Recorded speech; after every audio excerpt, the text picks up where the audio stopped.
안녕하세요. 신쌤입니다. 코로나, 미세먼지, 기상이변, 기후변화 등 세계적으로 환경에 대한 이슈가 뜨겁습니다. 우리는 언제부터 환경이 우리에게 중요하다는 생각을 하게 되었을까요? 오늘은 세상을 바꾼 고전, 환경학의 고전이죠. 레이첼 카슨의 침묵의 봄을 읽어보도록 하겠습니다. 침묵의 봄은 이제 너무나 유명한 고전이고 중고등학생들의 필독서가 되었습니다. 그리고 또 환경이 중요하다라는 주제는 사실 우리가 너무나 많이 들어본 또 너무나 당연한 주제라고 생각하기가 쉬운데요. 그래서 이제는 이 책이 좀 진부하다라는 생각을 하실 수도 있을 것 같아요. 하지만 그런 생각은 이 책을 직접 읽어보지 않으신 분들이 하는 생각일 것 같습니다. 이 책의 첫 장을 넘기면 사실 조금 놀랍습니다. 굉장히 아름다운 시 같은 그런 글이 쓰여져 있어요.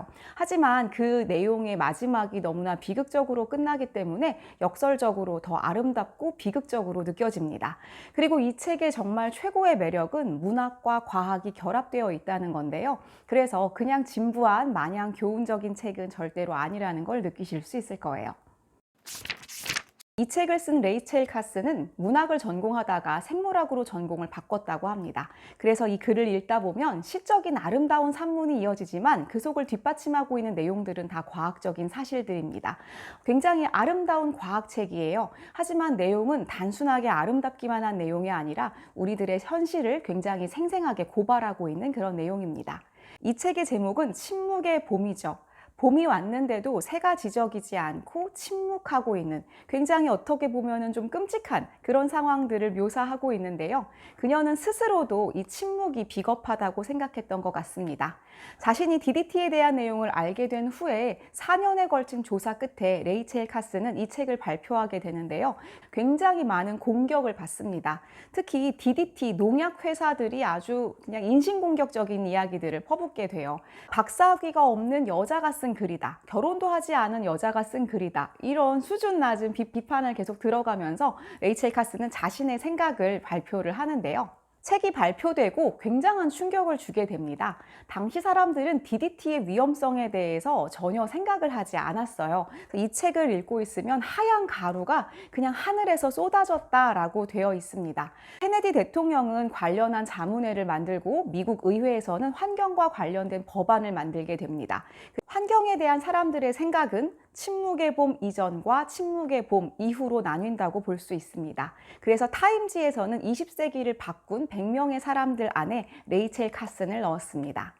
이미 DDT의 위험성을 우리는 다 알고 있고 환경이 중요하다는 걸 다 알고 있는데 오늘날 우리에게도 이 책이 여전히 유효할까요?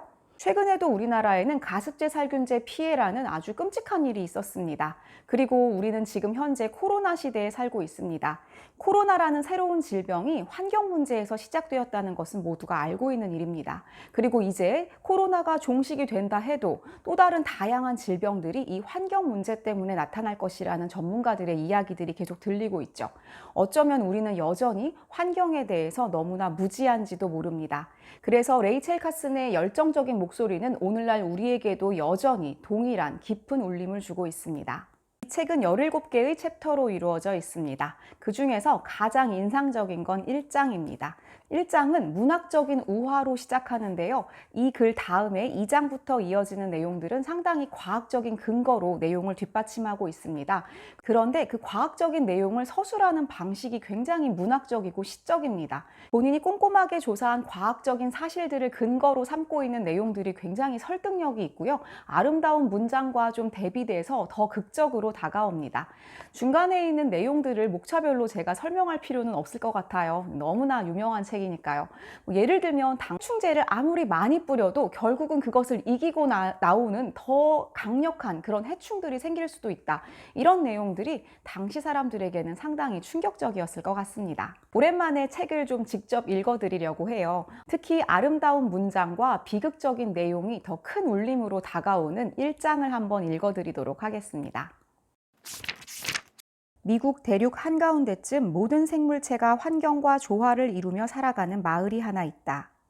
이 마을은 곡식이 자라는 밭과 풍요로운 농장들 사이에 자리 잡고 있는데 봄이면 과수원의 푸른 밭 위로 흰 구름이 흘러가고 가을이 되면 병풍처럼 둘러쳐진 소나무를 배경으로 불타듯 단풍이 든 참나무, 단풍나무, 자작나무가 너울거렸다. 어느 가을날 이른 아침 희미한 안개가 내린 언덕 위에서는 여우 울음소리가 들려왔고 조용히 밭을 가로질러 달려가는 사슴의 모습도 때때로 눈에 띄었다. 이렇듯 세상은 비탄에 잠겼다. 그러나 이 땅에 새로운 생명 탄생을 가로막은 것은 사악한 마술도 악독한 적의 공격도 아니었다. 사람들이 스스로 저지른 일이었다. 제가 읽어본 그 어떤 책의 일장보다 더 임팩트 있고 더 아름답고 그리고 비극적이고 인상 깊은 서론입니다. 이 책을 읽고 싶다는 생각이 절로 들게 하는 그런 일장인데요. 이 책이 나온 지 수십 년이 되었지만 우리는 여전히 이 책의 경고를 잊지 말아야 할 것 같습니다. 오늘도 끝까지 영상을 함께 봐주신 분들께 진심으로 감사드립니다. 다음 시간에 또 뵐게요.